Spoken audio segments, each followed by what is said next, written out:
Shalom Bapak Ibu Saudara sekalian dikasihi oleh Tuhan Yesus Kristus. Mari kita terus bertekun merenungkan kebenaran firman Tuhan. Beberapa hari ini kita akan belajar sebuah seri pemahaman firman Tuhan melalui Injil Yohanes 4. Tema kita hari ini adalah haus tapi bukan air. Nas kita terambil dari Yohanes 4 ayat 10 yang berbunyi demikian.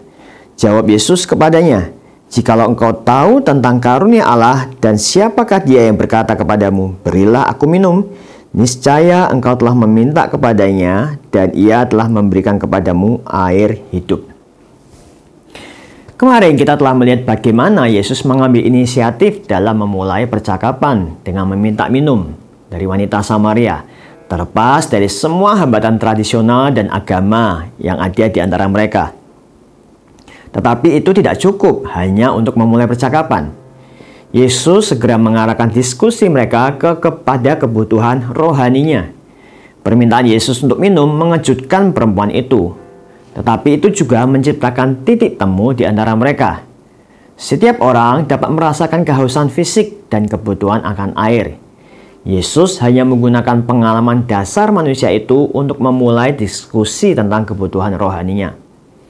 Dan untuk menggambarkan kebutuhan yang mendesak, ia menggunakan analogi air.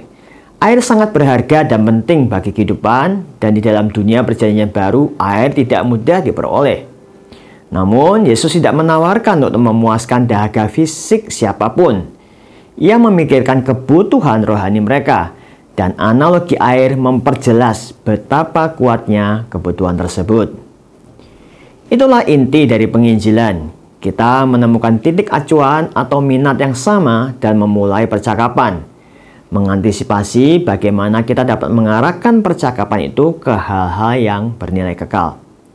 Terlepas dari topik atau tepatnya, bahkan percakapan yang paling santai pun dapat memiliki tujuan yang kekal. Tugas kita adalah mencari kesempatan untuk memasukkan kebenaran Tuhan ke dalam diskusi sehari-hari, seperti yang Kristus lakukan dengan wanita Samaria itu. Dalam kasus ini, Kristus mengambil inisiatif untuk memulai percakapan, lalu segera membalikkan keadaan pada wanita itu, mengidentifikasi dirinya sebagai orang yang membutuhkan air yang hanya dapat ia sediakan. Ia memenuhi kebutuhan yang tidak disadarinya dan memberikan tawaran ilahi berupa belas kasihan yang tidak diminta untuk memenuhi kebutuhan itu. Amin.